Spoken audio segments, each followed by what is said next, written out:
മഅബദിന്റെ ഉണങ്ങി വരണ്ടു നിൽക്കുന്ന ആടിന്റെ അകിട്ടിലൊന്ന് പാല് തരുമോ എന്ന് ചോദിച്ചപ്പോ മഅബദ് പറഞ്ഞു, ഇല്ല യാത്രികരേ, ഇതിൽ പാല് കറവയ്ക്കു പറ്റിയ ഒരാടും ഇവിടെയില്ല. അപ്പോൾ സിദ്ദീഖുൽ അക്ബർ തങ്ങളുടെ ചോദ്യമാണ്, ഓ പ്രിയപ്പെട്ട വീട്ടുകാരി,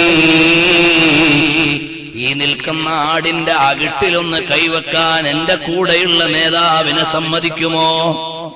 അതെ, അതിനെനിക്ക് പ്രത്യേകിച്ച് ചെലവൊന്നുമില്ല, അതുകൊണ്ട് കൈ വെച്ചുകൊള്ളട്ടെ. അള്ളാന്റെ ഹബീബിന്റെ കൈ കറവയ്ക്കു പറ്റാത്ത ആടിന്റെ അകിട്ടിലൊന്ന് കൈവച്ചപ്പോഴേക്ക് പാത്രം നിറഞ്ഞൊലിക്കുകയാണ്.